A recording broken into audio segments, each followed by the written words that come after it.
Assalamu alaikum wa rahmatullahi wa barakatuhu. Alhamdulillahi rabbil alameen wa salatu wa salam ala ashraf al-anbiya wa mursaleen wa ala alihi wa sahbihi wa man tabauhum bi ihsanin ila yawm ad-din wa ba'd. Alhamdulillah, I'm very glad to finally be able to start making it to the Ansar Society on Saturdays. I've been asked to do this for a while now, and I just haven't been able to clear my Saturday schedule. But alhamdulillah, Ramadan appears to have brought the barakah with it and cleared my schedule for me. Um, Dr. Munshi has asked me to do a brief introduction to myself, which is a hilarious request to ask a khatib to be brief about anything that they have to say, but I'll do my best.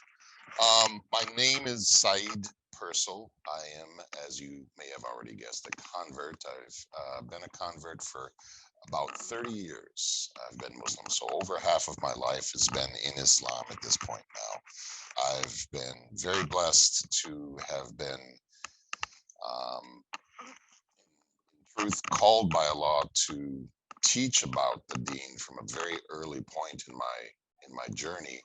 I converted in 1993. I was already teaching Islamic studies in 96 and have pretty much continued from that point on. So over 25 years of teaching Islamic studies to every demographic that you can imagine, young and old, men and women, Muslim and otherwise.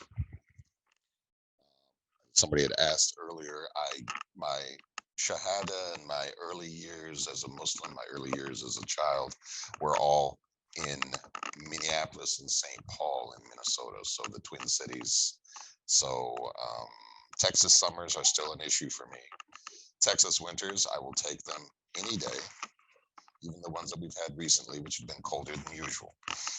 Um, Aside from that, alhamdulillah, I've been blessed to have had an opportunity to study at the university level Islamic studies. I've taken 2 degrees in Islamic studies and done some graduate level work in Islamic studies that I haven't been able to continue with recently. But of the last 2 years or so, have been working for the Islamic Center of Irving as their outreach coordinator. So I am the public face, if you will, for the Islamic Center of Irving. Prior to that, I was working with ICNA Dallas, Y Islam. So continuing work in outreach in Dawah. So I've been doing that in Dallas almost from the time I arrived. I arrived in late 2017 and I was already working for ICNA Dallas and Y Islam by early 2018.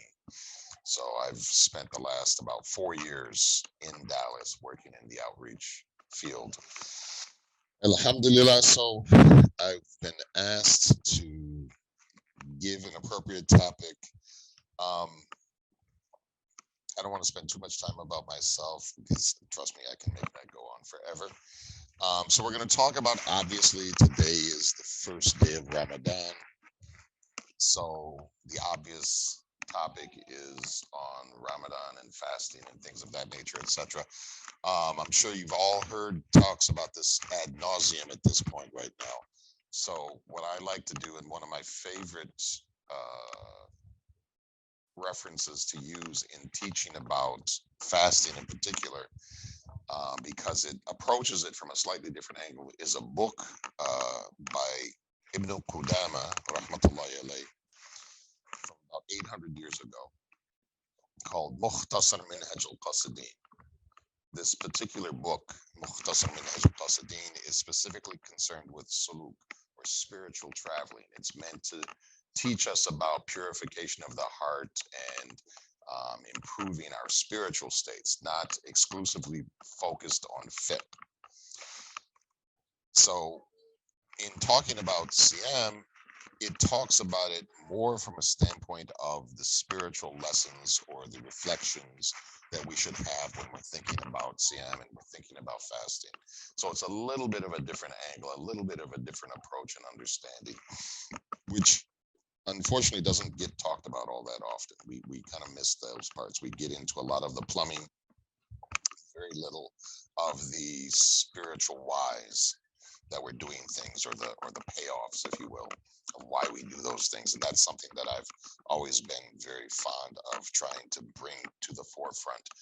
Um, Probably has something to do with my focus on mental health and things of that nature as well, is that those things are critical for us. So when we talk about fasting, the first thing that he mentions here, Ibn Qudama rahmatullahi alayh, is he mentions how fasting has a unique quality, unique status, because it's attributed to Allah directly. It's connected to Allah in a way that other acts are not connected. And he's referring to the fact that there is the Qudsi hadith, where in part Allah is quoted by the Prophet ﷺ as saying, "As-sawma li wa ana ajzi bi." Fasting is for me, and I will reward for it. Now, there's so many things in that one little statement that is so significant. We could literally spend probably the next 30 minutes just on that if I allowed it. But Allah is saying here, "As-sawma li." This is one. One of the things you have to understand about the Arabic language and the way it's used is that when speaking, especially in terms of Allah speaking, when he's speaking like this, this is very personal. This is first person. This is meant to imply an enormous sense of intimacy and connectedness, and like you're sitting with a beloved, or you're sitting with someone who cares deeply about you, and they're having a very meaningful, significant conversation with you. So fasting is for me. First off, it's alluding to the fact that this is a uniquely, and he actually talks about this later, a unique act of worship that is like none other, capable of being exclusively for Allah, far, far away from hypocrisy of any kind. The other one, he says, "Wa'ana ajzi bi." I will reward for it.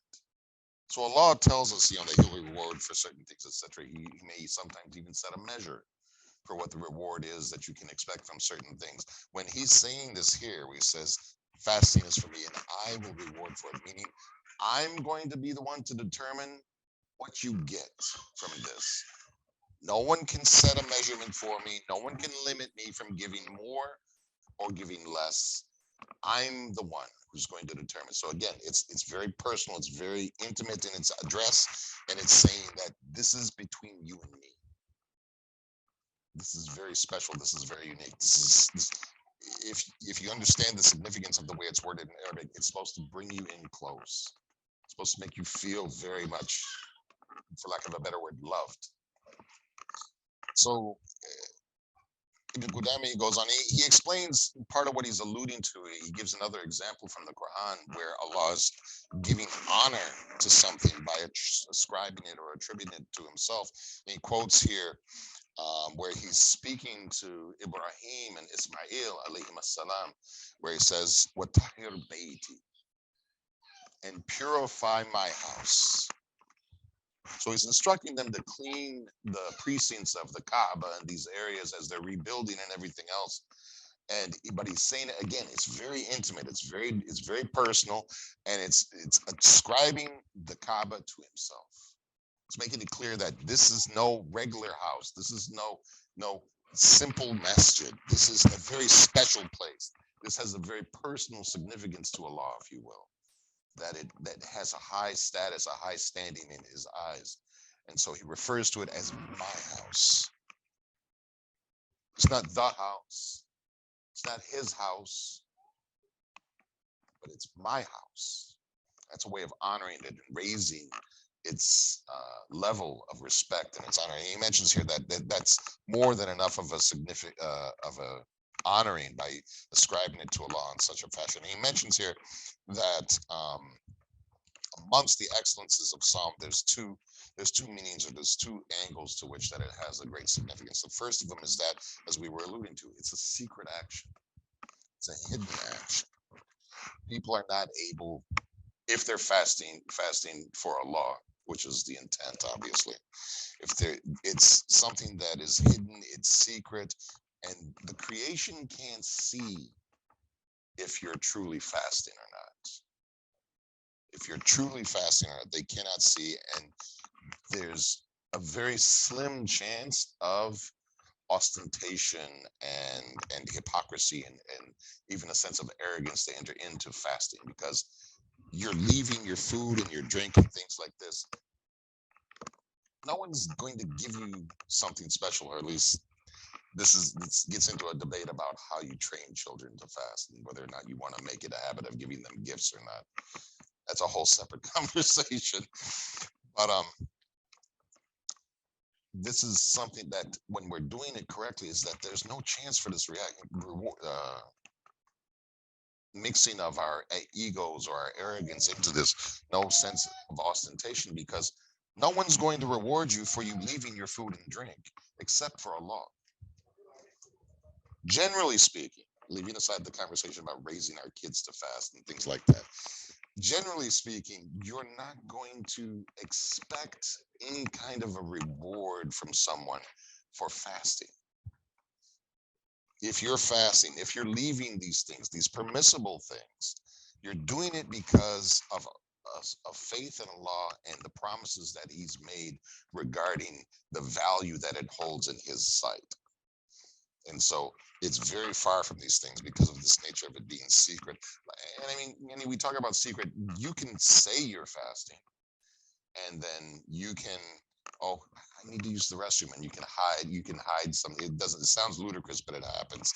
Hide something in the bathroom, and you have a drink or you have some food stashed away, and you're taking bites of food while you're using the bathroom, or other things, etc. You can have a secret stash in your room. You, parents send you to your room. Go to your room. Okay, and you've got this whole snack drawer in your room that you're able to partake of freely. So it's possible for you to cheat people, but you can't cheat Allah. Allah knows. Allah will be able to ascertain the truthfulness of your siyam. The other standpoint that it talks about is that the fast, it is very severe upon the enemy of Allah, meaning shaitan, meaning the devil. It's very severe upon the enemy of Allah, shaitan, because as he mentions here, that the road that the devil uses to influence us is through our desires. And the desires are strengthened by eating and drinking. So fasting is a means to cutting off this lifeline for the devil, for the shaitan, so as to weaken him and make him incapable of attacking. Gives another context to the hadith we hear frequently at this time about how the gates of heaven are open, the gates to hell are closed, and the shayateen, the devils, are in chains. Amongst the explanations is this, about this restriction of food and drink, weakening the strength of the devil's influence on our desires, on our passions, and thereby allowing us to be better behaved, hopefully more disciplined. We also know they can lead to caffeine headaches and crappy mornings, but that's a whole different conversation as well. So he talks about the need for it to be being this way, about helping to restrain our desires. Now, when you talk, there's sunan of the fast, that we won't spend too much time on that, but he mentions here a few different things. One of them is suhoor. And I know, unfortunately, that many people they try to squeeze out every last minute of sleep that they can, and so they're like, oh, I'm not going to get up for suhoor. They're going to delay as long as they possibly can, etc. And that's assuming you're getting up to pray Fajr still. That's an option, of course, but you're missing out on a lot of barakah, a lot of blessing, which the Prophet ﷺ told us that there is barakah in the suhoor, in this pre-dawn meal. And amongst the things that make suhoor so vital and so important is, people ask sometimes, is there a difference between fasting for Muslims and fasting for other faiths? And the answer is yes. The answer is that suhoor is one of the primary differences.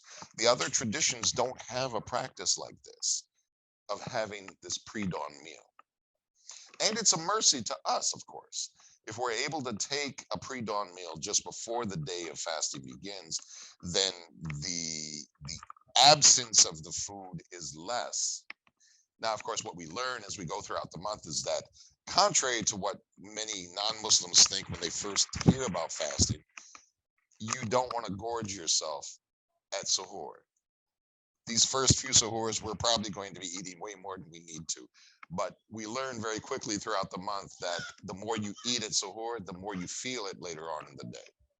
So you actually start to learn that being economical with the food that you take at suhoor time allows you, it does become a really great aid to making it through the day, but you have to choose wisely.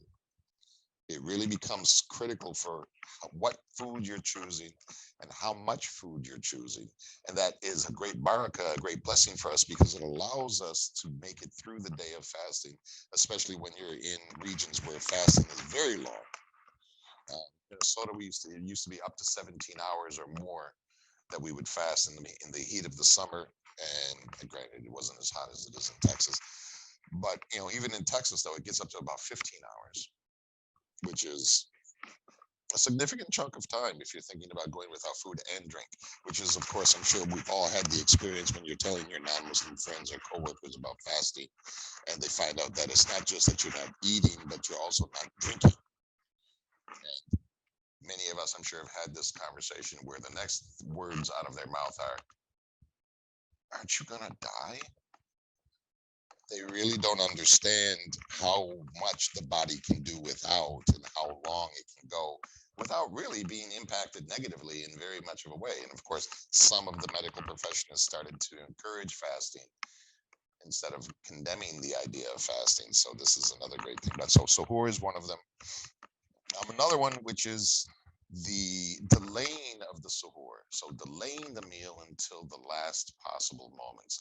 There's only a small gap of time between the adhan for Fajr in true Fajr, which is an important distinction to make as well, is that there's the time in the sky. And true Fajr is relevant when you're looking at the sky to determine when Fajr has begun. We generally don't do that, which is a lost art, a lost tradition that we should have, because true Fajr is not that first shock of light that comes into the sky, which, and I had a talk about this recently, which is usually a vertical white light, but it's a spreading light along the horizon, generally more red. And that spreading light is true Fajr. The shock of light that comes much earlier is much too soon. And if you stop fasting, then you've stopped far too soon. And it's not to say that it's impermissible, of course, to stop that early, but it's inadvisable. You're meant to take the permissions and the easements that a law creates in the religion to make things easier for us, because one of the mistakes that we make sometimes is we think about ourselves at a certain point and think, well, I can do that. And yeah, you may be able to do it at that point in your life. But if you look at the lives of the companions and how they engaged with acts of worship, they didn't take on an act of worship unless it was something that they could do continually throughout their lives. So there's a wonderful story about one of the companions who was asking for some guidance on voluntary fasting. And the prophet initially told him to fast 3 days out of the month. He said, I'm capable of more. So, all right, fine. So then do every Monday and Thursday. I said, well, it's strong. I'm capable of even more than that. I said, all right. I said, then you fast one day and break your fast the next. This is the fast of Dawood, and it's amongst the best of fasts. And he said, but don't go any further than that. And so he took that on as his assignment as a young man. Now he's narrating the story as an old man.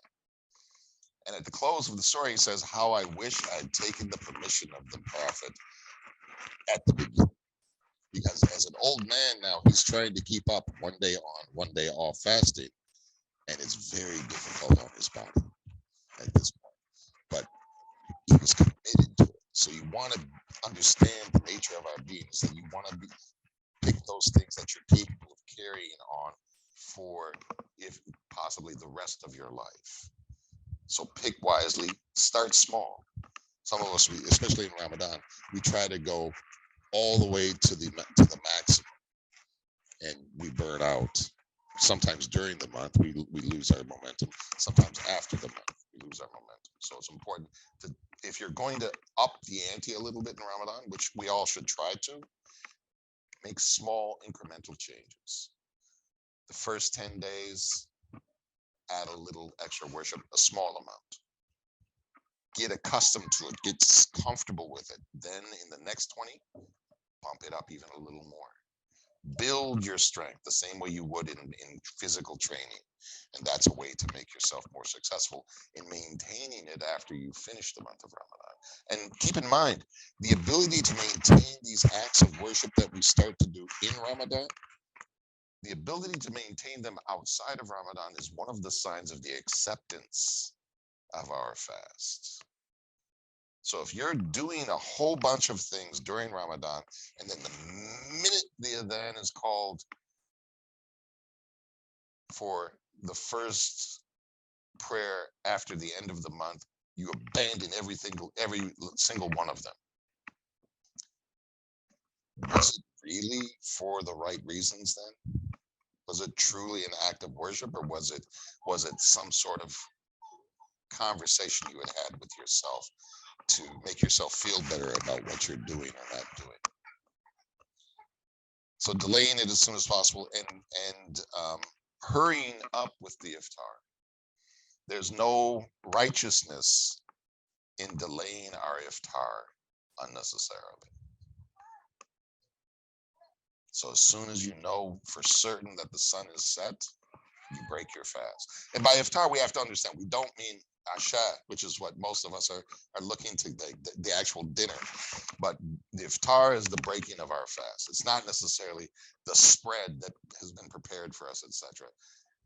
It's fine if you just break your fast, then go pray, then you sit down and you have your meal and you can relax. You're not rushing through it because you're like, I got to get it done so we have time to pray it before it's gone. Because eating quick like that is also physically not good for you, as well as spiritually not good for you, because you tend to overeat when you eat too fast as well. And that's a whole nother conversation about the amount of food that we ingest during the month of Ramadan, which sadly, and he mentions this later on in this chapter, is missing the point. When we overindulge in food, we miss the goal, one of the goals of fasting, which is to feel hunger, in order to be able to be more sympathetic and sensitive to those that are faced with a similar plight. So when we gorge ourselves on at suhoor time, at iftar time, all day long, as soon as the sun goes down, we're missing out on some of those things. When we make it all about the food, we're missing the point. It's not to say you don't have your special dishes for Ramadan that most of our families are going to be making, probably are making at home right now, or were made before you came here, since there's a lot of sisters. But understand that that's not the objective. That's not the goal. We don't want to lose sight of those things. It's fine to indulge in them a little bit, but we don't want to lose sight of those things. So delaying the iftar, or not delaying the iftar, I'm sorry, in hurrying up with the iftar. And then, of course, breaking on dates, or according to one of the other hadith, if not dates, then water. Those are the two preferred things to break your fast with, is dates or water. Ironically, water is not usually the thing that's on the table at the masajid. It's usually dates or milk, dates or juice, not water. Dates or water is the preferred thing, are the preferred things to break on, etc. And there's other ones they talk here about, the working in good, increasing in your charity, and following all the different examples of the prophets. It's very much loved to, of course, study the Quran. This is something we know. Interestingly, if you're not aware of this, so we know the emphasis on the Quran during the month of Ramadan. It was so great and so taken so seriously that even the greatest scholars of hadith in the history of the Ummah, who would spend the majority of their time outside of Ramadan, engrossed in hadith and narrations and criticizing the narrators and things like that, when Ramadan would come, they would set all of that aside and they would focus exclusively on the Quran. Even people that specialization in religious knowledge was in a different field. During Ramadan, they would focus on Quran alone, because as Allah says in the Quran, He says, "Shahru Ramadan, the month of Ramadan in which was revealed the Quran." And as a matter of fact, when you look at the tafsir, the commentary for that ayah, you find out that it's narrated authentically that all of the revelations came down in the month of Ramadan. The Torah, the Injil, the Zabur, the pages of Abraham, Moses, all of them were sent down during the month of Ramadan. So the month of Ramadan is truly a month of revelation. And so investing our time and our energy in the revelation is very important. And ideally, we shouldn't become too fixated on finishing the Quran. It's great if you can. There's absolutely nothing wrong with doing that. It mimics what the Prophet would do every year with reviewing the Quran with Jibril alayhi salam. But the goal is, because of course when the Prophet was reviewing it with Jibril, he was a fluent, eloquent Arab. We're not, most of us. Even those who speak Arabic don't necessarily understand Arabic as well as it was understood in those times. So there's the need for reflection, deeper study, etc. So whether it's taking your time to reflect on what you read, or reading tafsirs or other things to help you derive greater benefit from whatever it is that you do read. So maybe you don't finish the Quran, but you really dive deep into the bit of Quran that you do spend time with. Review the things that you memorized and deepen your understanding of them, so that when you recite them in your prayer, it then helps your khushu. There's ways to invest in your relationship with the Quran in Ramadan that will pay benefits in other areas as well, than to just be an exercise in going through a practice devoid of an understanding of its significance or its value. So studying the Quran and all of these things. Itikaf, of course, is another one which sadly is a relatively lost form. And since apparently this needs to be said, the women during the time of the Prophet, the mothers of the believers, as a matter of fact, did perform itikaf, and they did perform itikaf in the masjid. This is completely and totally acceptable and authentic. So I know some of the sisters, when they're growing up, they hear that they're not supposed to do that it's not appropriate. Now, granted, there's some concerns around security and logistics and everything else, but other than that, there is nothing religiously wrong to say that it's prohibited for them to be making itikaf in the masjid. It's completely appropriate, and there's an example from the time of the Prophet. They pitched their tents in the masjid, and they would stay there for itikaf at the same time that the Prophet was doing so. In his tents, they were separate tents. That's the thing. It's not a social gathering when you're in itikaf, which unfortunately is one of the things that you see happening sometimes. It's meant to be a very personal time between you and Allah, reflecting, and worshiping, and doing all of these things to have a very personal time with Allah. So, what time is it? Since I know they want to start wrapping up in about 10 minutes, let's go ahead and open it up for questions or other things so that we can maybe allow that to be covered. There's tons more that I could talk about if that was the case, but let's open it up for questions or other things so that people can get their answers. To people that have questions and maybe just are a little reluctant to ask their questions.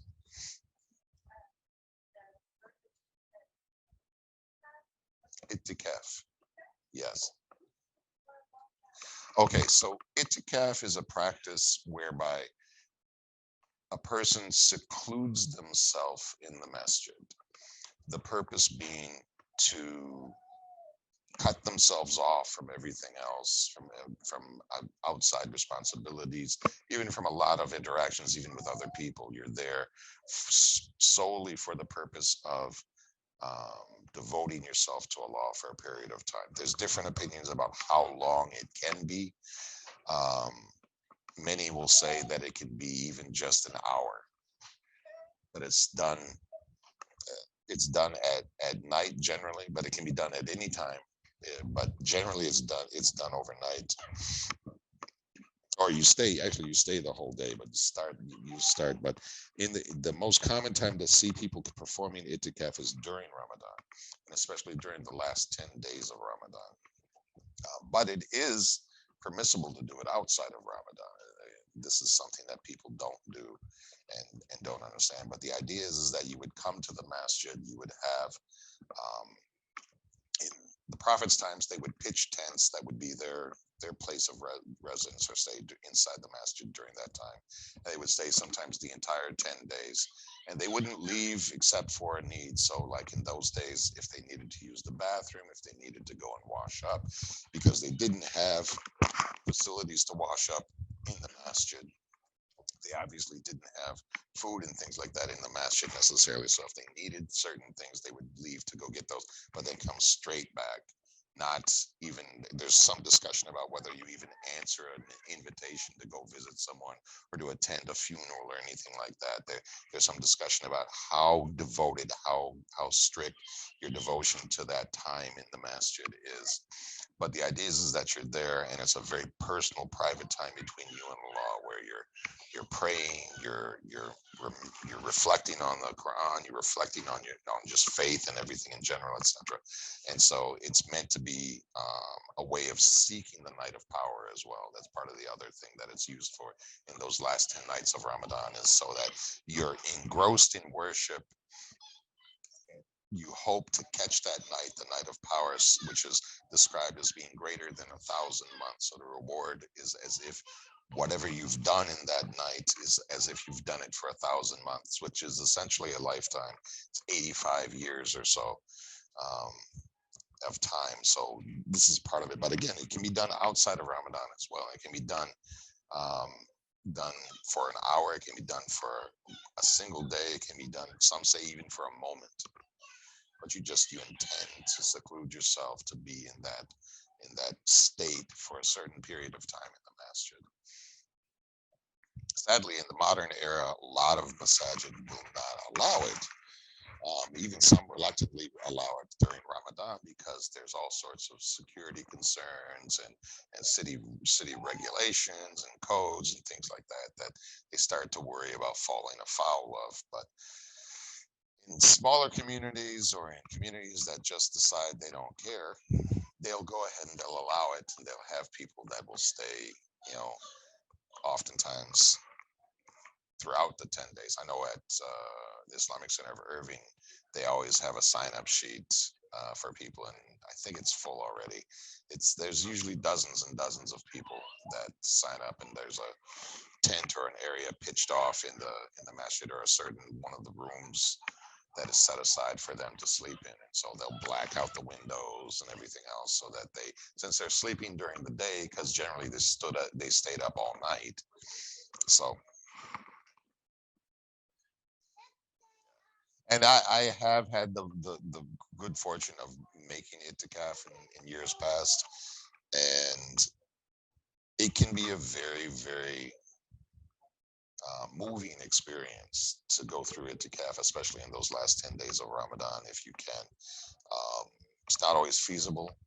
Again, it's not always something that you can maintain for a long time. That was one of the things that I found as I got a little older. My health couldn't take the staying up all night and then trying to sleep during the day, because inevitably there were a handful of people that snored like choo-choo trains, and no one was getting any sleep. So you wound up having to go home if you wanted to get any rest whatsoever, or you'd get sick, which is what happened to me. I would get sick halfway through because I wasn't sleeping. That's not good. So, are there other questions?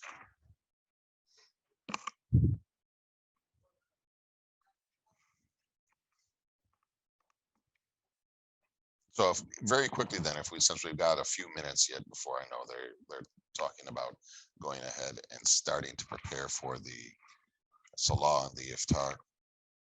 We'll talk about there's three levels he writes about in the chapter on fasting regarding the fast itself. There's the fast of the the general masses, the fast of the khusus, as-sawm khusus, fast of the special ones. So these are, in a sense, you can think the elites. And then there's a sawm khusus al-khusus, the special of the special, literally. So essentially the cream of the crop, if you will. And so there's a difference in these fasts. The fast of the masses, which is most of us, what we fast is the general fast, the fast that's meant for the general masses, which is this is the one that we always hear about when you hear people ask and they explain about it. Usually, this is the explanation that's always given: is that you're fasting from food and drink and intimate relations with your spouses from dawn until sunset. That's the fast of the general masses. It's essentially leaving those animal desires and taking back some control of those things, and that is uniquely for them, the case of the fast. So it's controlling the stomach and the private parts, and then gain and cutting off the desires in that way. And that's just the general masses. So that's all of us, generally speaking. If we're fasting correctly at all, we're doing the general fast. Now, if we want to push ourselves, then we look to this next level, which is Sawm al-Khusus, the fast of the elites, the ones that are mid-tier, if you will. And this, as he says here, this is where you are restraining your glances, your tongue, your hands, your legs, your hearing, all of this stuff, and all of your general limbs and faculties from engaging in sin. You're not allowing yourself to be involved in sin when you're fasting. You're not just fasting from food, drink, and these things, but you're fasting from ithm. You're fasting from sin and disobedience. This is one of the aspects of this, etc. Then he mentions the khusus al khusus, the elite, the cream of the crop, if you will.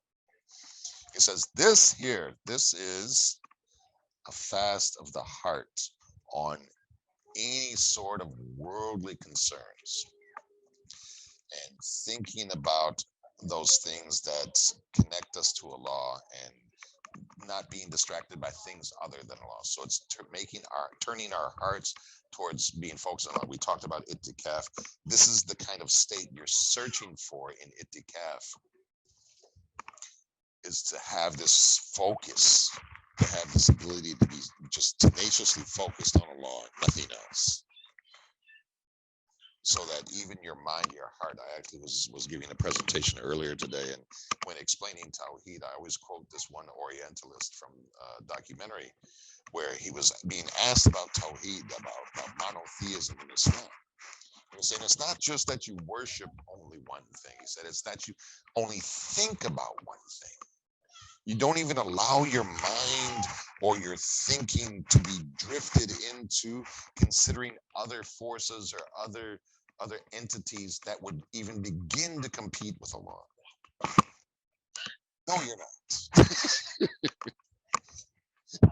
I've been told I must cut it short. But so that's the basic essence of the three levels and what you can do. There's more that can be said about it, but time is short and people are hungry. You don't want to get in the way of anyone and their food at this point in time. So, Jazakallah khair. Inshallah, this will be every month on the first Saturday. Not this particular subject, but this particular phase. Inshallah. And so I look forward to getting to know everybody and seeing you on an ongoing basis, inshallah. جزاكم الله خير سبحانك اللهم وبحمدك اشهد ان لا اله الا انت استغفرك واتوب اليك وجزاكم الله خير والسلام عليكم ورحمه الله وبركاته.